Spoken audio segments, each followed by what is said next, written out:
Welcome to Burning Bridges podcast. My name is Taimana. And I'm Renee. We started this podcast through my own life experiences and the journey to healing. I have always been curious of what others have gone through and the moments that defined them. Here we believe in the power of storytelling, from raw, unfiltered, exclusive conversations with everyday to high-profile people. Like, follow, subscribe, and turn your notifications on. Let's get into this episode. The following episode may contain discussions of sensitive and potentially distressing topics. Viewer discretion is strongly advised. This content is intended for mature audiences and may not be suitable for all listeners, for informational purposes only, and does not constitute professional advice, diagnosis or treatment. He uri a hau no Ngāti tō rangatira, nā te kuata, nā te kuia. Nō reira, ko Tamahae Elkington tōku ingoa. And you're watching Burning Bridges podcast. Kia ora, Uncle Tamahae. This is a special episode for me personally because Uncle Tamahae is my uncle, my mother's brother, and we're actually in his whare in Palmerston North. Thanks for being here and agreeing to have this kōrero, Uncle. You're most welcome. We know a lot about each other. You've known me pretty much since I was a young little boy when you moved over to Australia. Let's start with where you were born and tell us about your childhood and about my grandparents as well. So I was born in 1967. We were living in Porirua at that time. What I've been told is that I was unable to come out of hospital for 2 years. So I was in hospital for 2 years for my baby.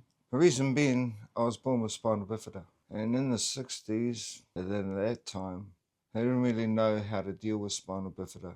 We were put in the same category as polio, also in the same category as mental disabled. So for 2 years I was in hospital, and then I came home for one day on Christmas Eve. Your mother, her two sisters, Hinekawa and Marino, had kidnapped me from the hospital and brought me home for the first time, put me under the Christmas tree. So when my parents woke up, they woke up to crying and they saw me. So I had a few moments with them. And apparently at that time, the nurses, doctors and police had turned up to come and take me again. I'm the youngest of 11. And for my mother to be told that she didn't know how to look after me was just a kick in the head, really. She brought up 10 children prior. I was born into the faith of the Mormon Church, Latter-day Saints. So my parents, prior to me being born, the doctors had pushed my parents to have an abortion. But through the teachings of the church, they just, no way. So 2 years in hospital, come home, get taken back to hospital. So at this time, I can remember one thing in hospital, that's for sure. Can't remember how old I was, maybe 3 or 4. One thing I do remember was being left in the bathtub down this hallway away from everyone else. This is where the bathtubs and bathrooms and toilets were. But I was left there for ages. As a child, it felt like ages. And then every now and then there would be this noise, and then it'd go dum dum dum dum dum dum. And as a child like that, I'm freaking the hell out. So it's the first time I realized I don't like. This is shit scaring me. And all it was at that time, the heater turning on and the boiler has to come on. And what it does then pushes the boiling heat through. And because the pipes are already cold, it sort of does this against the wall and everything. But as a child, I didn't know this. And I'm left alone in the room. So I hated bath times. It feared me. I prefer to have a bed bath. But that was the first time of what thing I knew I didn't like. Then I came out of hospital, I think I was about 4. Because I remember going to school. I do remember going to school. My parents taught me a lot of things before I went to school. You're different. You have to do things twice as much. You got to push harder. I don't know what that meant, but I knew what push harder meant. So from 5 years old, that's how I was. I was a push harder kind of kid. Nobody couldn't tell me I couldn't do anything. I remember my nanny B coming to pick me up. I think I was 6. So my Nanny B is my mother's sister, but my Nanny B actually brought all of my mum and her siblings up as their mum. So my mother would call her mum, and that's why I would call her Nanny B. And all of us called Iwingaru, Auntie Iwingaru, Nanny B. So she came to visit me at 6 years old, and she never stopped coming. From every birthday she would turn up. So first time 6 years old, 3rd of August, she turns up. She goes, come on, where are we going? On the bus. Go on the bus. I love my Nanny B. We go to Courtney Mall in Wellington. Can't remember the store, but it's like, how would you, big double, Woolworths. no, it sells bikes, TVs, Oh, Costco. something like that. Oh, Yeah. Costco. So we went and bought a bike. I can't ride a bike, Auntie. Yes, you can't ride a bike, Nanny. You will learn. I learned all right. She said, follow the bus. I got these training wheels. I'm pushing behind this bus from Courtney Place all the way back to 31 Queen Street in Wellington. I learned how to ride a bike. So I had normal schooling in hospital. That was where I basically went to school. I would be in hospital all the time throughout my whole life till I was actually a young man, and I refused to go to hospital. But as a child, I lived in hospital. I'd spend up to 6 months to maybe 18 months at a time.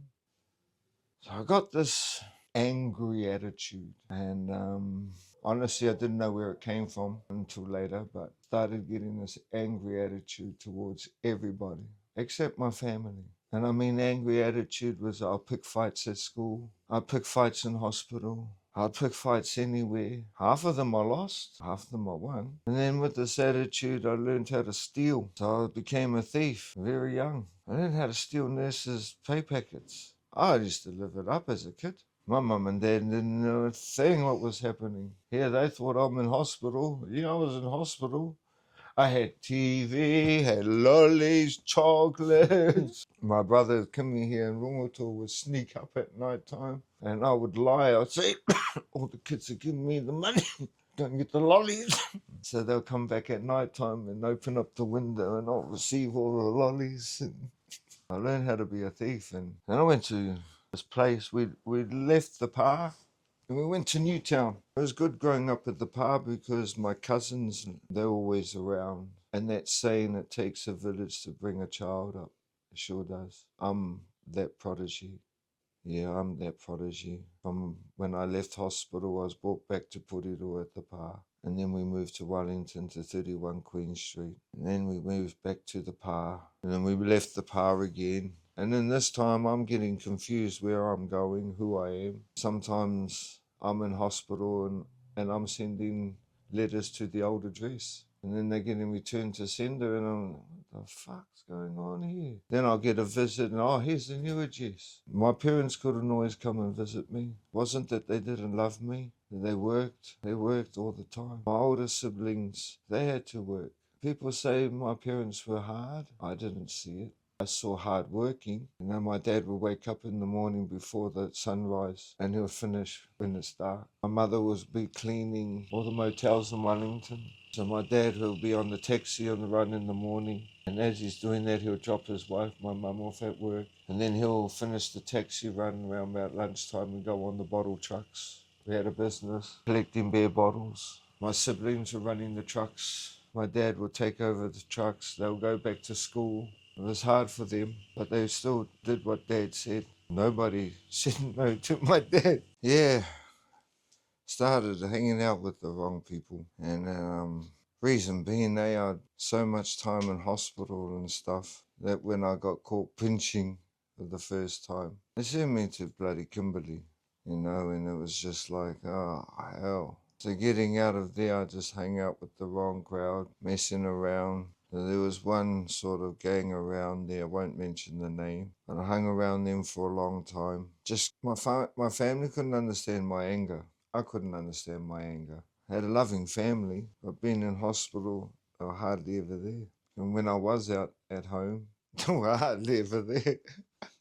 I was brought up with my sisters, more or less. They're hanging around with the wrong people. They got my anger, you know. They never tried to suppress my anger, which maybe was the wrong thing to do now that I'm looking back at it. But it helped me be the person I am now. Can't say no to anything. Don't tell me I can't do anything. I'll tell you when I can't do it because I've already tried it. And then I get sent to boarding school. Yeah. The first Māori at this boarding school is in Masterton. It's called Hadlow Boarding School. Hadlow Perpetual School for Boys or something like that. I went there because the government wanted to see how a Māori disabled could handle basically a Pākehā institution. And because it was all paid for and everything, why wouldn't my parents agree to it, you know? So I got sent to this boarding school and fuck, I hated it. They have this thing called Hell's Week when all the new ones get bashed, get your stuff stolen. And they're prefix, they're the older ones. So the moment it happened to me, I had no idea. They came, crept into the dorm, covered the blanket over me, and then just hitting us with the tennis rackets and cricket bats. I wasn't the only one. All the newies got it. So the next day, fuck this. So you got to line up in your houses to go into the mess hall. All of us were like this, and and smart asses walk past us because they get to walk in first and clipping us across the fucking head as they go past. Teachers doing nothing. And they go and sit down first. Well, they get to their table and they're still standing. Then we get escorted in. And because we were last, I'm just thinking, fuck this. And I used to wear these calipers in my shoes. There were steel caps. You remember those? Yeah, you used to have like braces, steel braces that steel come metal braces. Yeah. So I took them off. Strapped them on my arm. Right, walked in on my crutches, got into the thing, and as they were standing, the teacher was saying, everybody sit, because we're the new ones, no one waits for us, so everyone was sitting. So the prefect sat down, and as I went past him, I just hit the first one with my walking stick. Smack! And then just got him, just my calipers just kept hammering him. Everyone's coming at me and I'm smashing them like this. Anyway, I get pulled down and everyone's going, you're getting expelled. And I was there from the government. I couldn't get expelled. Yeah.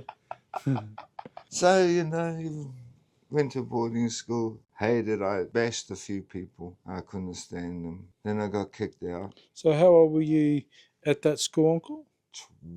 11 and 12. And then that Christmas, when I was 12, I came home. I was getting ready to come home for Christmas holidays. And I got to go to the principal, headmaster. And he said, there'll be a taxi coming for you. You're going to the airport. You're flying to Wellington Airport. Your auntie will be there to pick you up. You're staying with your auntie for 3 weeks. And then you're flying to Australia. Where's my mum and dad? In Australia. So I hear my anger again is just...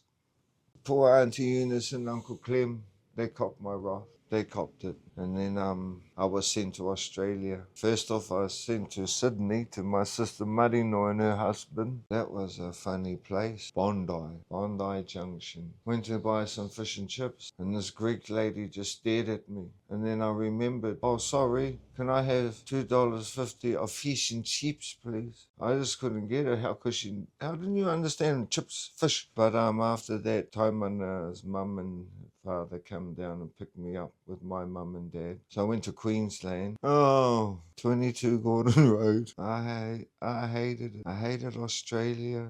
I hated living under the house in the basement. I hated it. And then I went to school there. I hated it. What year is this, Uncle?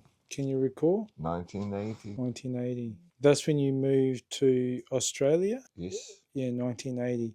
And then within that same year, you came from Sydney to Queensland, Brisbane, and you come and stay with us then, eh? So I was in grade 1 then, grade 1 when you come up. And that was when that school opened, your high school that you were going to then too. Brand new high school. Yeah. Yeah, it was the first, how would they call me at that time?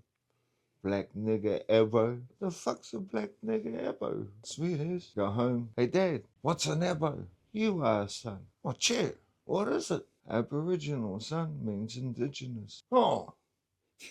Shit. Get told it again. And they're teasing me. I don't. Cherbo. Then I started getting what they were talking about. What the and because I had a powerful kick, it'll draw blood with my steel caps. So I'll, in line going into class, boom! They'll drop behind, grab their neck, smash, push them aside, shut your mouth. I hated it. Brian Headley was my only friend. Malaysian was my only friend. But he grew up with these Aussies. I didn't. So they knew him. But he became my only friend at Ferny Grove High School. But I made sure that every time anyone calls anybody a nigger, black abo or anything, they got a hiding from me. Because I knew these ones were coming through. I knew Clay and Esther were coming straight in after me, not long after me. And I wanted a clear way for them that they weren't going to get picked on, they weren't going to get touched. I made it very clear while I was there. I was the bully's bully. Bully the bully. Had all my homework done because all the nerds loved me. I never ever paid for a lunch there. 2 creamy sodas and 2 hot dogs every lunch.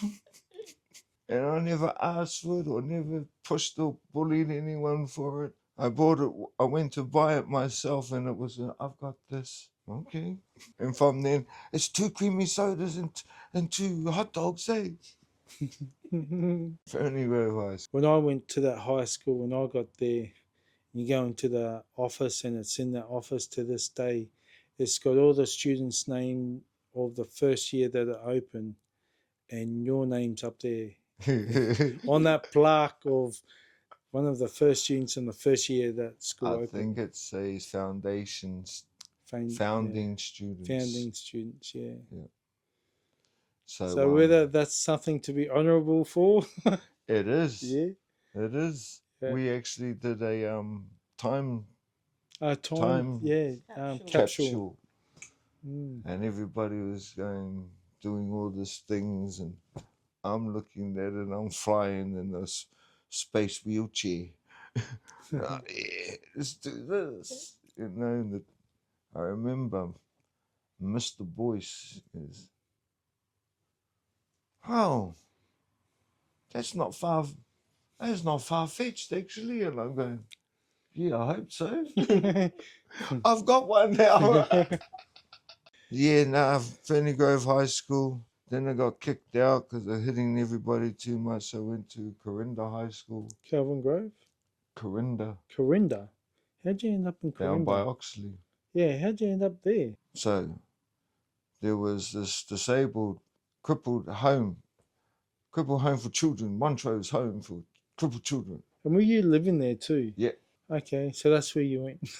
And I'm getting angrier. I'm in this home for crippled people. I ain't fucking crippled. Shit. What the hell am I doing in here? I hated it. So my revenge was this. Fuck yes. How do I do this? Oh, what's that? Let's go and rip their purses off. And I didn't care if I got caught. I didn't want to be in there. I'd do it in front of them. They just didn't see me. And then after a while, they would say, somebody stealing money from our purses. And I did it in front of them again. And somehow, get out of here. Yay! So it ended up being a thing for you when you didn't like anywhere where you're going to the school and you get put in these homes. I don't even know why, why you went there, you know, why you didn't stay either with us, with Nan and Granddad, or even with the Murphys, you know. Oh, who knows? But then you've got this pattern of playing up, because if you play up, whether it's fighting or stealing, they're going to kick you out. So Yep. that's your way out of there. Yep. So you realise that. And Yep. then where'd you go after that home? And from Corinda, yeah, Corinda. I went to Newmarket. And then, no, so from Corinda I went to Kelvin Grove. And Kelvin who were Grove you was living with? Then Nan and Granddad would have had their own place Tate by Street. then. We Yeah. were no, we were in Rochdale. Right. Rochdale Street, Hurston. Yeah, which is Kelvin Grove pretty much. But it was down. Yeah, just down the hill a bit. Yeah. Yeah. So we were there in this flats, and I had to go to the school called Kelvin Grove High School.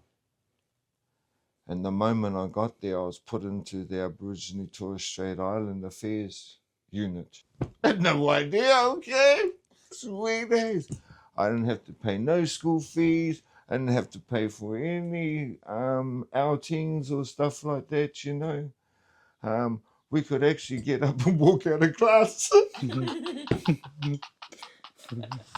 Because there was a special counsellor there. Aboriginal Torres Strait Islander counsellor, that you had access to them anytime while at school. Anytime. Because you've gone from me knowing that area very well, being raised in all those areas you're talking about, Uncle, and coming from Ferny Grove is a very white, privileged area. Yep. And not being educated in multicultural. And then now you're in Kelvin Grove, and Kelvin Grove is a more multicultural school. A lot more ethnic black fellas there, Indigenous people. And then obviously that's why they would have had like a counsellor, Indigenous worker there for them. I'm in this place. I've followed these other brothers, Mariko and them, Mariko and Slade.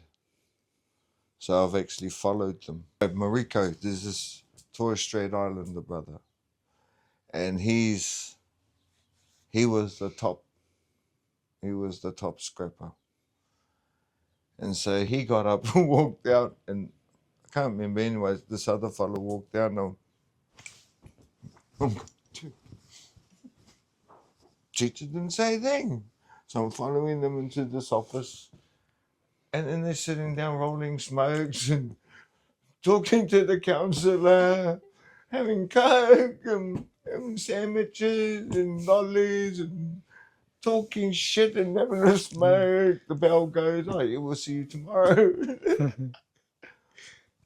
She finds my name and everything and that. Well, Mariko tripped somebody over. I can't remember. It was one of Mignon, becomes Mignon's best friend when Mignon goes there. And then I just said, hey bro, that fucking wasn't good enough. So he shapes up like this. Oh fuck, let's go. We're fighting for a good 5 minutes. And then we stand apart and we go, had enough? Had you had enough? Yep. So we come tight as, we become good friends. But then Nanny and Granddad are now moving. We go to Kingaroy. No. He's always lived around Kelvin Grove from there. He stayed there. They went up to Kingaroy. Kingaroy? Is it Kingaroy? Yes, Queens? Kingaroy. Yep. Our country. So they went up there for 3 months because Granddad was a cook for a shed out there. So they packed up and went. So I got shipped back to Montrose Home for Crippled Children. I couldn't find a new way to get out. So I had to last the 3 months until Nanny and Granddad come back. And then they moved from Rochester into 26 Tate Street. And that's when I came back into that house. But at that time, while I was at Montrose, I was having weekends down the Gold Coast with Auntie Heniko and Uncle Wayne. So that's how I got introduced to the Gold Coast. And I loved the Gold Coast. whoa, what a playground. You can get up to lots of mischief there. So after that, I come home. Then I moved down to Gold Coast because I moved out of home. And I moved back to Mum and Dad's 1987 when I met Margot. That's when I started to stay there. But all this time I'd been into a lot of trouble, breaking into cars. But even before that, Uncle, you used to hang around in the city, eh? Yep. You were one of the BB boys Yep. in Brisbane area. You used to hang around because I used to be around you all the time back Yep. then too. And just not, what was that like for you? Because you were running around a fair bit. It. Yeah. Because it was a time we could express anger and dance and smashing our heads on the ground doing head spins and head rocks and windmills, you know. It was a form of getting your anger out. And the people that were doing it around me were the same kind of people. We were easy to get into fights, but we thought, let's dance it out, let's rock it out. So that was a good time for me, those 3 years. And made a lot of money, travelling up and down the Sunshine Coast, Gold Coast, going out to Toowoomba, Bow Desert, and just teaching the bop and breakdancing.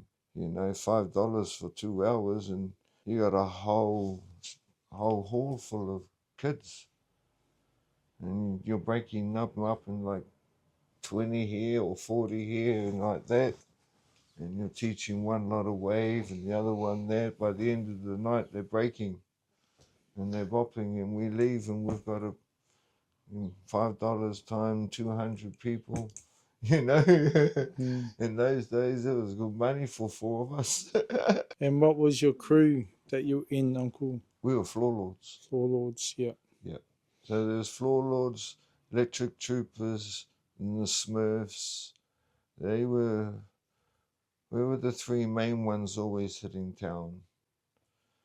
Other crews came along, Sankey Street Boys, West End Boys. What's that park in West End? Musgrave End Boys. You know, you would have all these other crews coming in.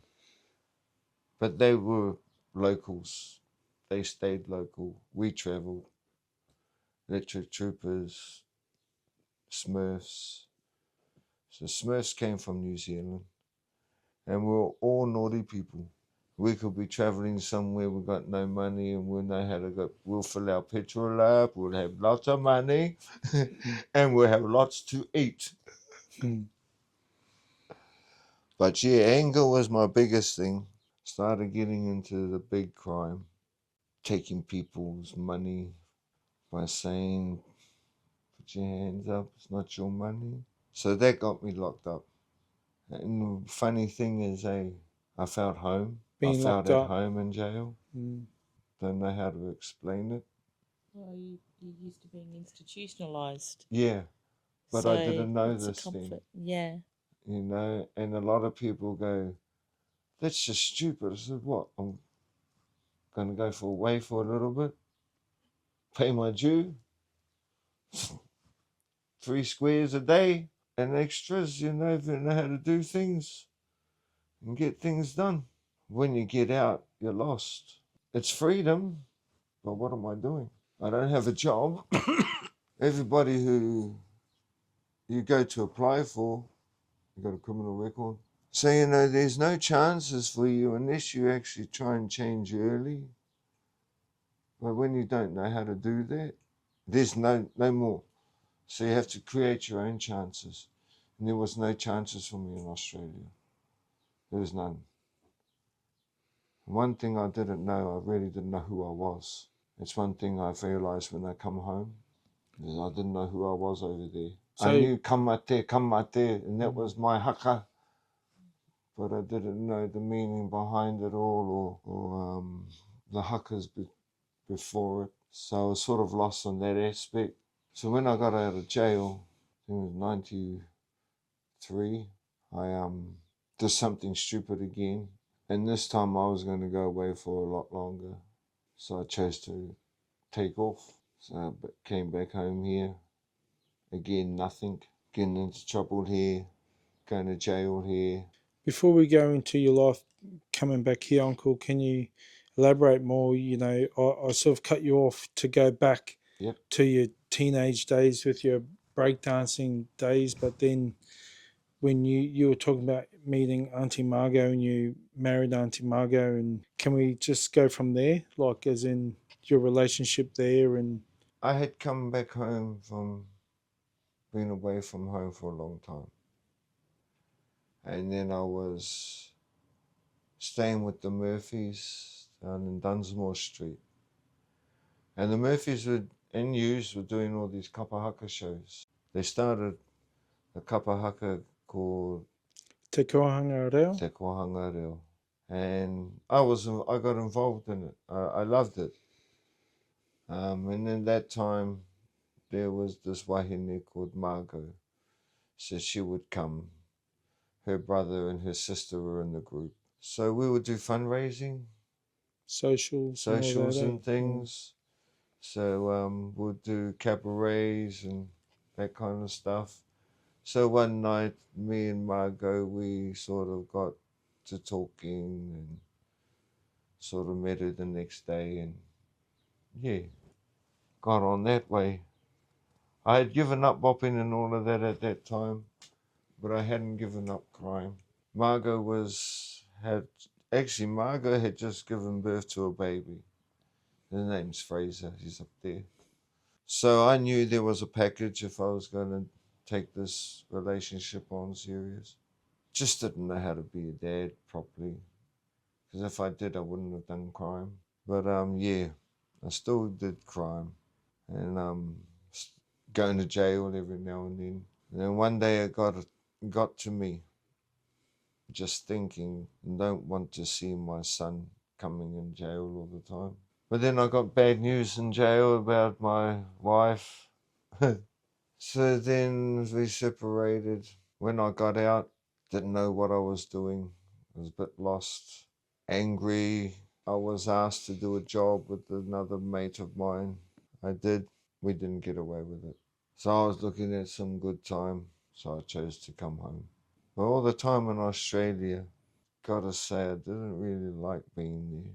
I handled it. You know, Australians are quite arrogant and racist, but I handled it.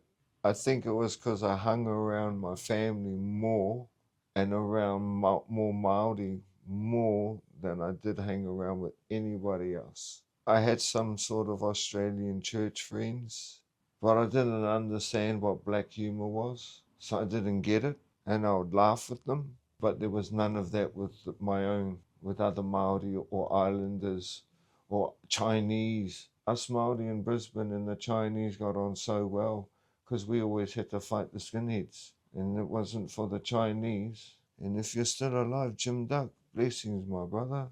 If it wasn't for the Chinese, we would have got wiped out a lot by the skinheads. So we would always team up in town with the Chinese. You know, there'd be a massive gang, 100 of us, blacks, Māori, Islanders, and Chinese, all walking down Queen Street Mall, going through Brunswick Street, going into the valley. Yeah, no one messed with us, not even the Valley Boys. But yeah, it was like that in those days.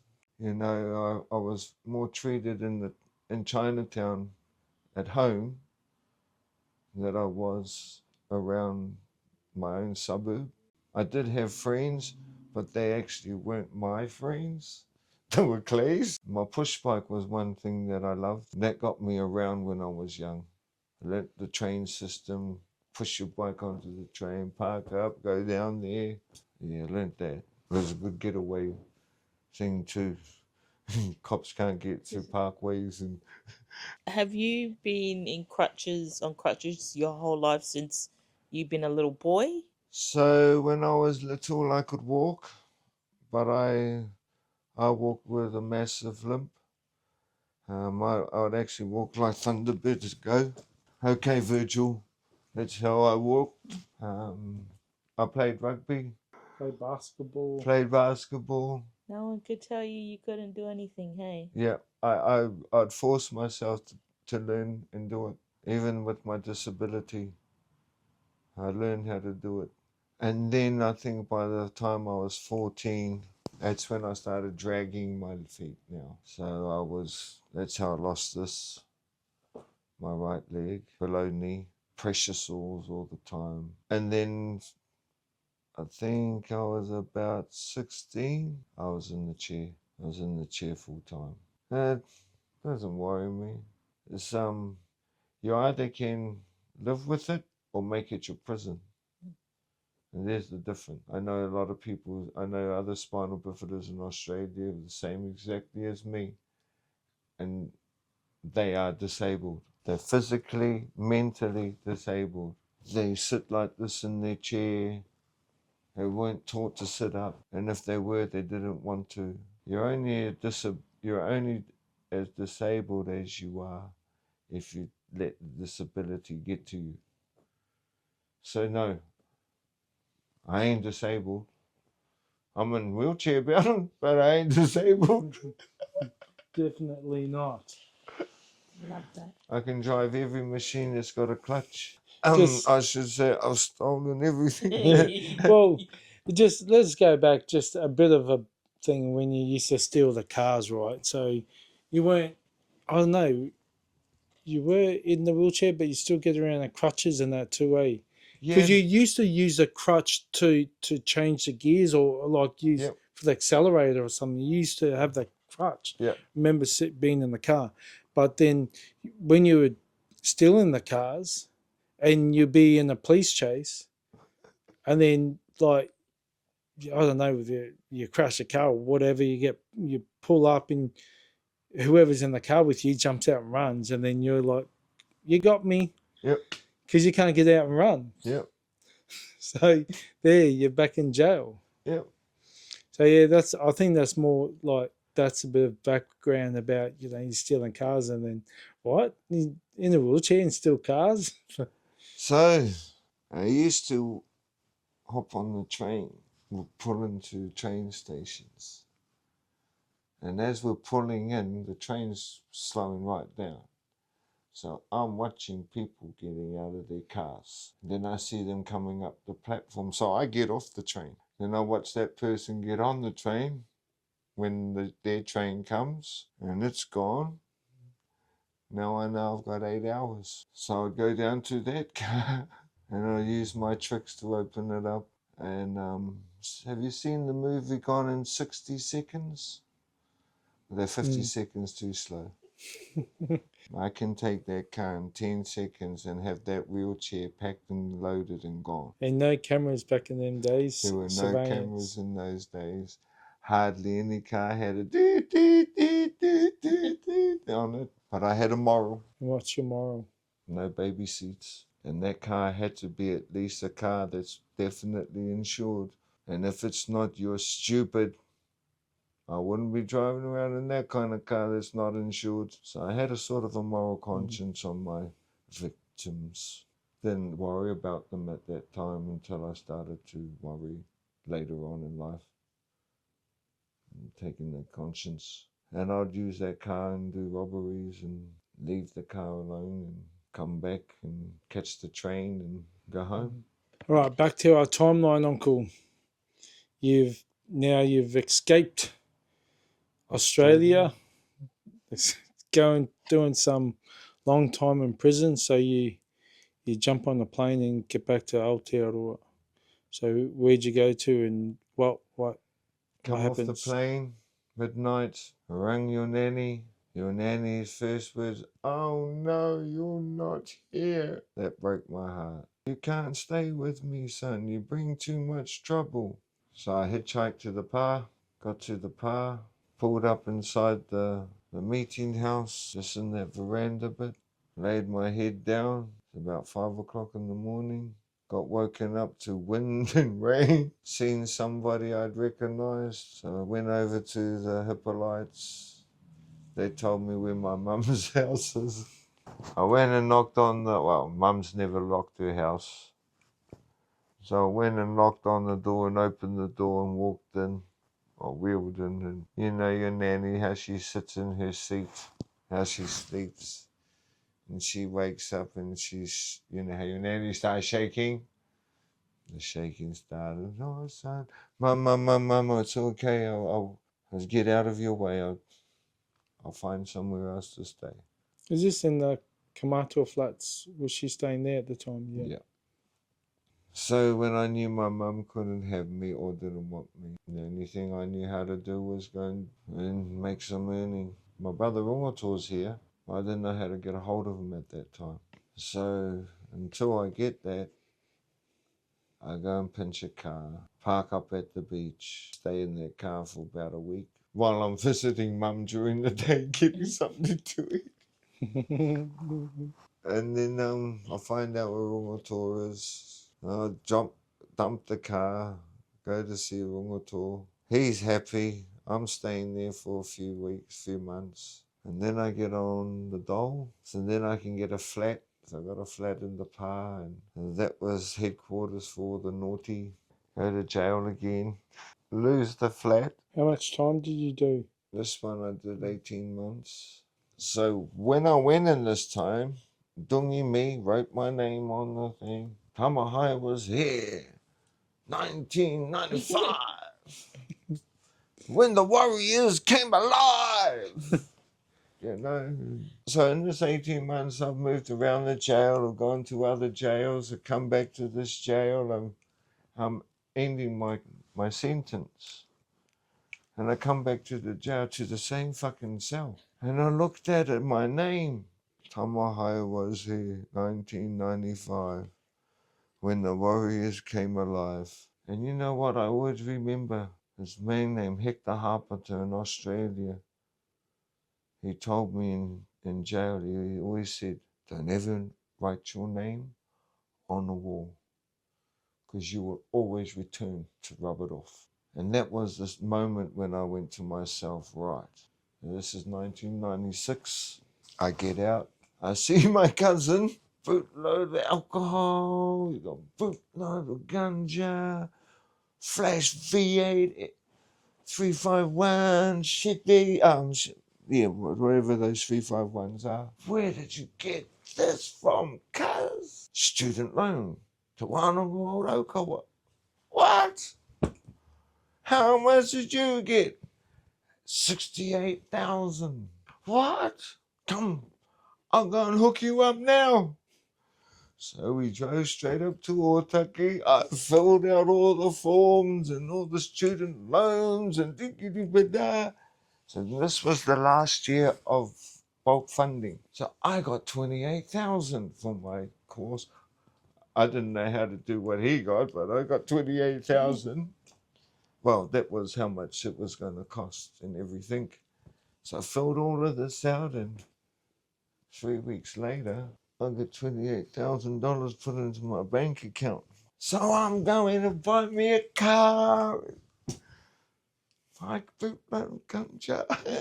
And then I'm at my mum's place, and then she's going, in my head I'm changing. I'm not thieving. So I've learned how to win some money some other way. So, but I'm at my mum's, and I've put her address there. So the Wananga Raukawa enrollment and all that goes in. So she's reading it. Son, you enrolled at Te Wananga Raukawa? Yes, Mum. She says, yeah. There's a noho this weekend you have to attend. Oh, no, Mum, I didn't do that. Just like, you don't rip off our iwi wānanga. Hey, well, that's our iwi's wānanga. You don't rip that off. You go to the course. You do it. So from that, I had about maybe 10,000 left. It was just enough to pay my student fees and that, because the rest of the money was cost-related living. Instead of getting an adult or anything, that 28,000 had to last me through that year. I wasn't getting any other money or assistance like that. Me thinking I wasn't going to the Wananga anyway, but here I go to the Wananga and there's this woman there. Beautiful. I fall in damn love. So I start doing this course. I come out with 3 years later with a degree and a partner. But it changed me, having responsibilities again, not from that I didn't have with my son. You say it Changed. gave you responsibility, and I'm there thinking it gave you a purpose. So I think that's a lot of it. That's the thing that gets people out of a lot of the shit. At first, here was my purpose, was I was not allowing her to walk into jail and having the brothers perv at her. That was my purpose. The second purpose was I wasn't allowing her to be alone at home when another brother can go knock on the door and maybe have a relate. No way. That was my purpose. I need to stay out of jail because I love this woman. I want to be here. I don't want her to be visiting me in a place that I don't want whistles and all of that at her. No way. So my purpose was that at first. Then the responsibility started to come because she had 5 children. And when I seen my own brother do this, I call Wayne my brother because I don't see the in-law in him. When he took on my sister with her 6 kids and him being only 19, here I'm 29, or at least I'm 10 years older than he was when he took on 6 kids. So I thought, wow, I can do this. This is now what's responsible for me. So doing that, getting the degree gave me a position that I could move forward by getting employed by Te Wananga Raukawa as a IT tutor. So that was the first building step of building that employment record up. So when I left there, I went to teach at Porirua College, and that's in between Wellington and Levin, being a teacher aide down there. And I wouldn't have got in there if I hadn't got my degree, had a good employment record from Te Wananga Raukawa. And then I left there, moved here, and I found a job in the hospitality, of all places. Crack up thing is, when you stop being a criminal, everything that criminally that you know you can do, just you laugh at it. You know, it's like some especially hospitality, somebody's left their wallet. Okay. Anybody else, even staff, I found your wallet, bro. No, nothing left in it. Found it in the toilet. Oh, geez. Go to the camera. Found the camera. 100. It's in the safe. Mark it down. Cover my ass because I got a job in hospitality. So crap. Here I am counting the pokie money. Counting TAB money, locking up the till, counting till money. No one knew except for the manager. I told her when I went for the job, I says, I'd love to do this job. I don't know how to do it, but I would love to learn. This is what I've done before. She goes, you did hospitality. Well, I have. She says, what's that? Well, cooking for 350 prisoners. Does that help? Hey, yeah, I was a cook at jail, 350 prisoners in Bogger Road. What? So, is that hospitality? And then I said, oh, well, another 250 feeding the people at the marae and doing the dishes and then porphyries. Is that hospitality? She said, oh, I'll give you a go. And she said, you're not joking about the 350 prisoners, are you? No, I'm not. Let's not tell anybody else. So prior to all of this, sorry, let's get back to me healing, to knowing a lot of things. So Fiona and I broke up. And prior to the breaking up, I was an angry man. Through us going, before we broke up, I'm getting accused of being angry and yelling and all of this because I don't know how to deal with being accused of something that I didn't do, okay? So for like 12 years, I couldn't look at another woman. I couldn't play my guitar and sing in the open. I could only play and sing at home. I'd wake up with black eyes, or I'd wake up and getting hit and end up having black eyes because she's going through an emotional dream, nightmare. Abuse comes in a lot of forms, and it's not always when the person's awake. And what I mean by that is being beaten up because she thinks you're the person abusing her, because you're the physical person who's right next to her at that moment. When she's awake and she's doing the jealousy thing, sometimes it gets so bad I'm yelling. She'll come into work, or the tauira or the students are facing me. I've got the boards up, the projectors up and all. Everyone's facing me. I'm talking to a wahine, helping her try and navigate what she needs help with. She would stand at the back, no one can see her, and stare at me. Oh, she's pretty. Oh, what a fucker. So this kind of shit I used to cop. So, I put in protocols even with myself and my other tutors, other teachers, is when we're helping those students on the computers, we're not to touch them at all. We're to stand in front of them and turn the screen to our side and direct their hand. Put your hand and take the mouse up to there, explain that way. We're not to touch them. I did this because of the insecurity of my own partner. I put all these fucking procedures into my workplace specifically because of this. So anyway, she gets all Christian-y on me. She's all born-again Christian. I have no harm in it. Go for it. I'm supporting for 2 years. But in this time, because I've been accused of being an angry person, I've gone to Manline and I've done, I'm going through a 6 months course. So in the 6 months course, I'm learning new tools, new keys, And then when I finish this course, and even enjoying it, no one's seeing any change. Not her children or her, anybody. But everyone else is. You know what I mean? And then because I love this course, I go and repeat it again. And I'm in with the next new lot. And they go, oh, bro, you want to do this? Yeah, I want to come and pay for this because I loved how it was and it's given me these keys. I want to know how to use them now. You've taught me the keys and the tools. I don't know how to use them. So going to the second time, I'm helping other brothers get what the counsellor's trying to explain and things, because they get it when I'm saying it. And then afterwards he's saying, see, you're using those tools. Oh, am I? You're using the tools with them. You're helping them figure out why does it make you, who's the remote? Is your partner a remote control? Can she make you go angry like pressing a button? Nah.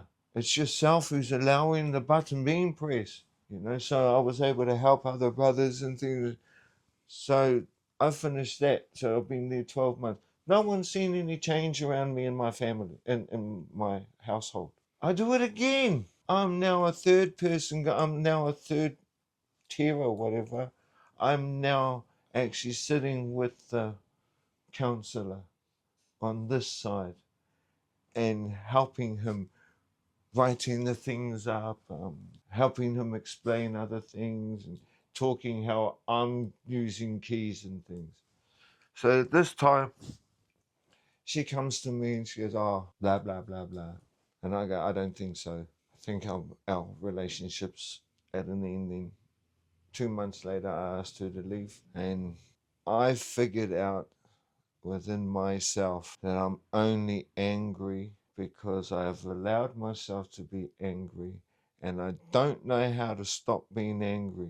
I've allowed myself to get angry instead of figuring out another way. I didn't know there was another way. I always thought I'm backed up in the corner. But if I actually turn and walk that way, I'm no longer backed up in the corner. And then I can turn this way and walk that way and I'm free from the wall. I didn't know that kind of stuff, I didn't know how when somebody's angry at me or pissed off, I didn't know how to react without anger. Instead of, hold up, what are you angry at? Is it me or actually what happened? Yeah, I'm angry at what happened. Okay, thank you. Let's get back to what happened, not blaming me. See, I wouldn't have known how to do that before. And if it wasn't for Manline to show me how I can be angry or I can be brainy. There's a difference, a total difference. Yes, I can quickly get angry at what's happening around me. But if I do that, then what energy am I pouring out of myself and allowing it to go into negative? It's just going, ugh. Where I can look at it and go, okay, I need to take a step backwards here and just actually look on the other side. Okay, I see other things now. Maybe I'll approach it this way. You know, and then once I get that, it goes, wow, why didn't I think of it that way before? Instead of just riling up, you know. So here's for an instance, I've had an incident here, as you may have known. I could have easily gone the wrong way, but because I've learnt a lot of tools and a lot of keys, I chose the opposite. Yeah, right, you're crazy. I need to get out and allow you to be crazy. Sweet as. It's not my issue. If I bring myself into it, what's happening now? I'm making myself crazy and angry. I'm going to yell. I'm going to frustrate. I'm going to go back to my old ways. No, wait, back off, get out. Yes, I was afraid for other things, but first and foremost, I was afraid of my own self, my own energies. Got to have the right energies, or if I don't, I'm going to go crazy. I'm going to hurt. Doesn't help anybody. And because the choice I chose, this person now has the actual help that she's really needed. Not my help. I can't help that. But the professionals now have got a hold of it. If I didn't think of how I knew how to do this, I think I'll be in the cells by now, because I would have reacted the way I usually react. You stupid! Da-dum! Realizing through this man, why are you angry, Tamahae? I didn't know. And then he put a timeline together and goes, Tamahae, let me tell you something. Don't be angry, but you've been institutionalized. What?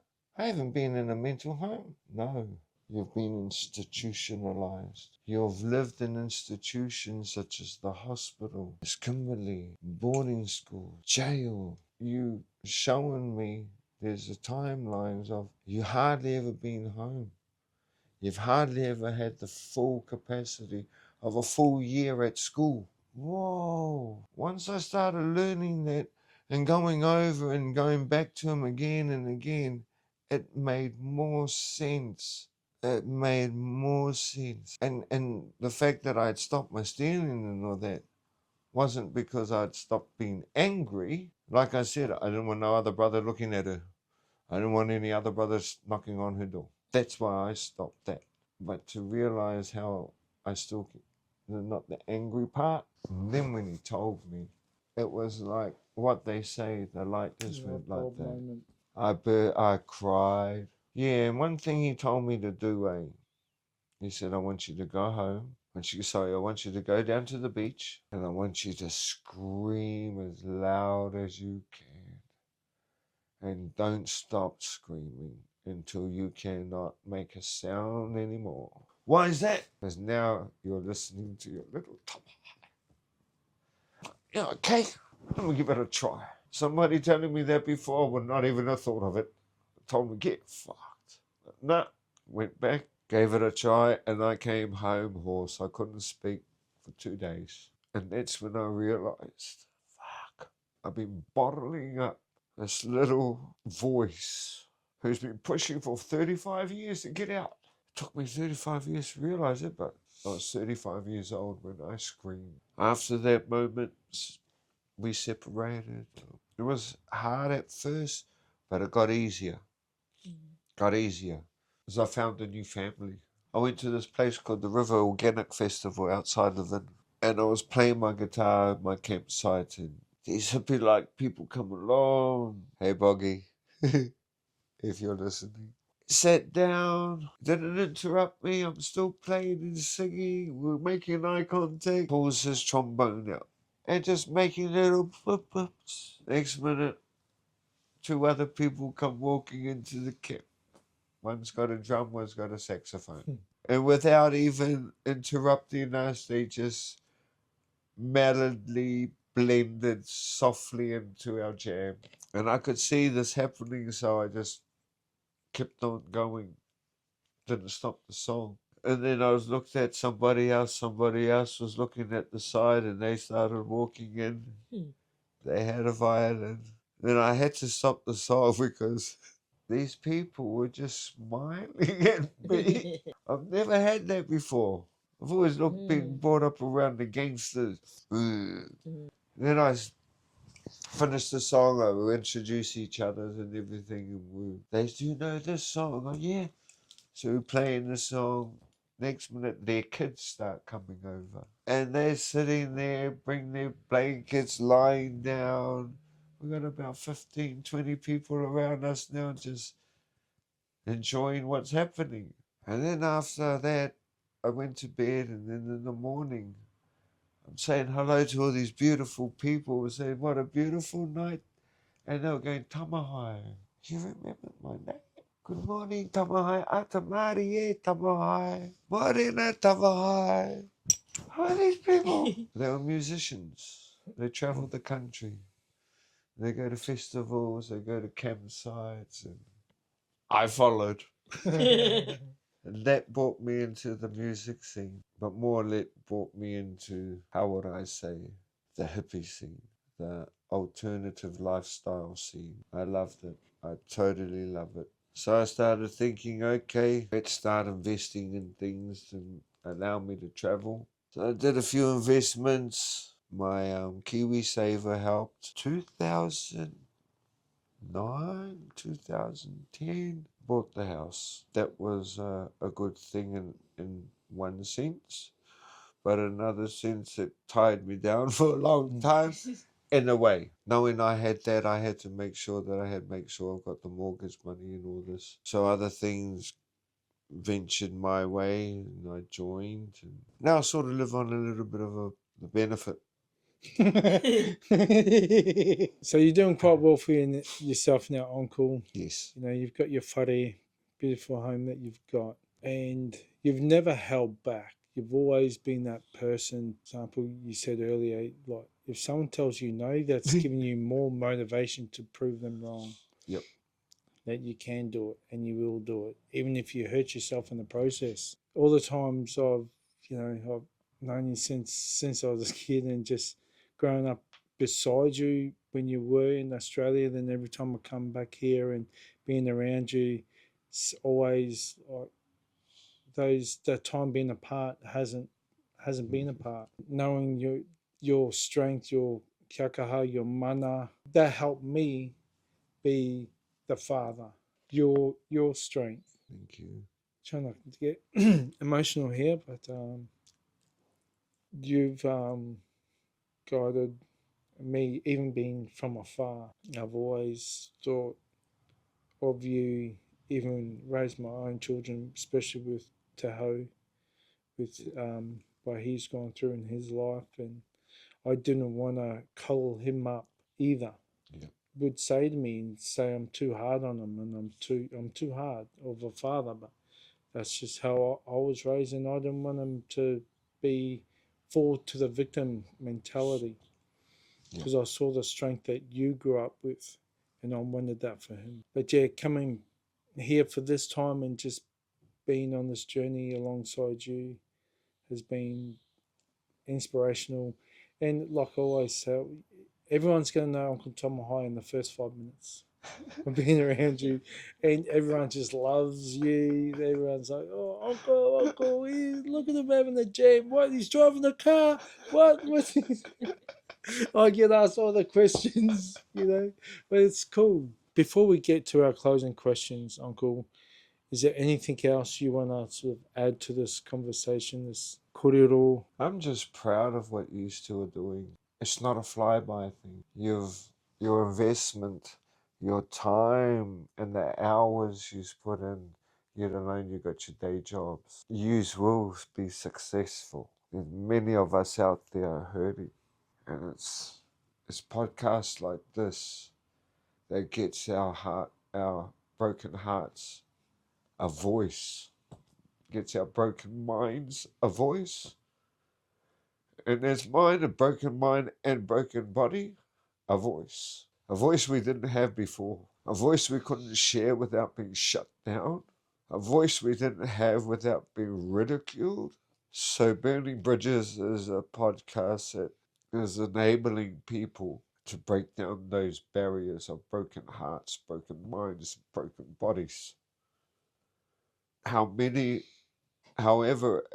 it came to you, abuse is abuse. And though mine's not of abuse, mine comes from a different place. Mine comes from a place where most are not spoken of. We hear the openness of physical abuse and emotional abuse, but we don't hear those who are hidden from society as in mental health abuse, physical disability abuse. We were hidden. We were placed in a place that we couldn't be seen, don't be heard. This is a place where we can open our voices. Maybe I'll be the first one to open up about the hidden place where the hospitals hide you, keep you from your families when you're young, as they still do today, called taking your children away from mothers, from their nipples. So yeah, thank you for having abilities for us to open up, and that it's available to those who wish to watch, listen, learn, maybe even get angry too, and learn how to control it. Ka pai, Uncle. I'll ask my closing question. My closing question is, what is the meaning of life for you? Yeah, meaning of life to me, living. And living is experiencing hardship, hunger, cold, warmth, richness, and love. It's how you define your place in life that makes your life worth living. You could be a rich person who has entitlement and still have a humble life and share that entitlement. Or you can be a prick and be a narcissistic wanker. You can come from the bottom of the street with a loving family, with an ethic of work and hard and love your family first and choose to stay there and lift your family at the same time as you lift yourself up, instead of leaving your family behind and experience a life they've never had, but they gave everything to you. It's how you live your life. It's how you find your own meaning of life. Siddhartha was looking for enlightenment, and he went to every enlightenment phase. And each time he went to a new person who found enlightenment, he learned that enlightenment because that's not mine. You stay there, sweet as bro. Then he'll find another higher enlightenment. That person find his enlightenment wasn't Siddhartha's. You stay there, bro. Every person has their own life, how they find. For Siddhartha to find Buddha, he knew there was more after. You can't just sit here and say, I found enlightenment. No, someone has another enlightenment that you didn't know about, so learn it and climb. So answer to that, what does life mean to me? Live it. And my final question is, if your younger self was listening to this, what would you say to little Tamahae? Should have listened to your mum and dad. I should have listened to my mum and dad. Because they had everything. Everything they said and done for me and to me was only for my benefit. Though I disagreed to them and went my own way, that's living, that's experiencing life. But I did it hard. Like I said before, I could be that entitled person. Or I could be that one down here. I was that one down there that left and forgot about the love that my parents gave to me, the sacrifices they did for me. That's what I would say. Thank you so Thank much you. for sharing your story and speaking with us. It's been a beautiful, emotional time with you. So I thank you from the bottom of my heart, and I love you very much. Thank I'm gonna you. come over and sit with you before we finish up. Sounds good. Yeah, we'll just finish up, and I'll sit next to my uncle Tamahae as we close this up. But before we finish, I didn't know we didn't even go there, Uncle. Whether you want to or not, we didn't talk about Fraser Bomb and what you went through there. You prefer to leave that? I can talk about Fraser. If you want to just give like a few minutes of that. And Okay, so 1987 when I met this woman, Margot, she just had given birth to a baby. His name was Fraser. So I took him in. He was mine. Such a lovely boy. Unfortunately, with my way of lifestyle, I was in and out of jail all the time. By the time, that time when I had to escape Australia, I think it was 6 or 7. So the plan was for me to escape, come to New Zealand, and my wife and son was to follow. That was the plan. But it didn't happen that way. So until I think 1999, 1999, Fraser came for holiday. So he met my partner, my stepkids then. And then I never saw him again until he was 20, 2007. And this time he brought his beautiful partner, Samantha, and their baby, Alia. I had a good a month, 4 weeks with him, and his darling baby and his partner. And we had spoken about things, and he had wondered why his name was changed from Elkington back to his mother's name. So he was going to depole it when he come back to Australia. My son, we had a good time that when he was visiting. He left New Zealand 2007, and 10 days later, he was in a car accident that took his life. The hardest part about it is that our children follow their fathers.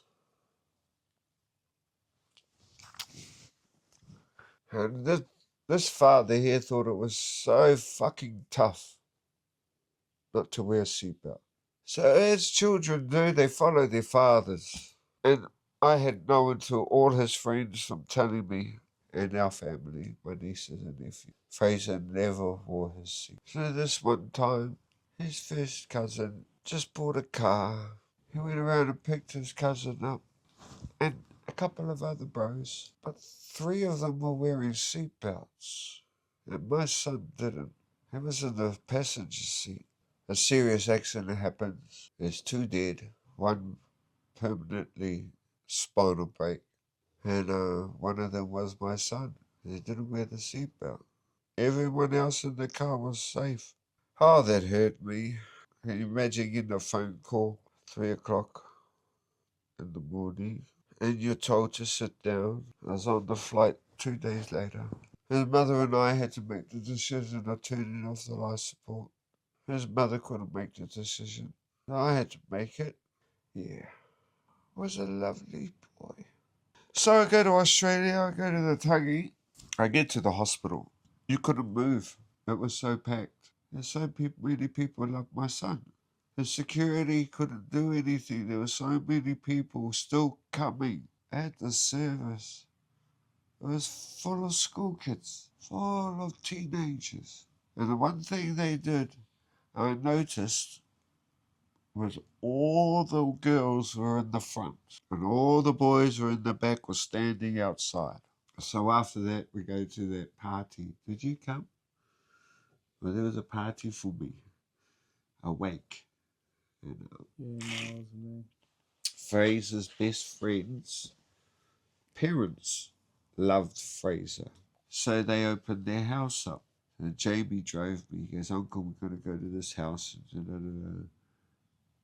And we get to this house. There's at least 4 deep, a line lines of school young men, teenagers. As soon as we got out, the wheelchair came out and I sat it, and this huge haka came up. What the heck? We go into the place, there's big bonfire, tables everywhere, and there's thousands of kids, not hundreds. There's thousands on this huge property. There's thousands of kids. The parents, they come to meet me of the house, and they says, we're going to leave you. The house is yours. That table over there is only for you and those who you want to sit at it, and everything on that table is for you. They had bongs, they had mull, they had, they had my favourite drink, Jack Daniels. So I'm going around to little pockets of different peoples, you know, there's a group of 20 here, a group of 50, whatever, groups and groups. So I go to this group of girls, all gothic and all, how did you know my son? And all of them, oh, he saved our life. He beat our boyfriends up. Telling me how he steps in and makes all the boys at school have respect for all the girls, or I'll smash you. I go to other groups, oh, how did you know?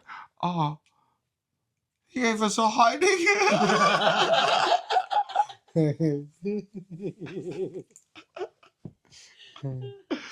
But we're good friends now. Oh,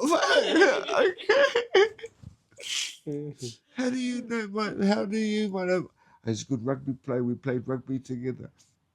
Oh, okay. How do you know? We're basketball players, we play basketball together. Oh, yeah. And how do you know my son? I tried to sell him a tinny, he bashed me. There's not a tinny. So my son was loved as much as I loved him. He was loved by thousands of children, all of Inala, Oxford, Oxley, all that area, New Fraser, Browns Plains, yeah, they all knew him. Freezer bomb. Freezer bomb. All right, well, let's close this off, and thanks for being with us. Burning Bridges podcast. Leaders.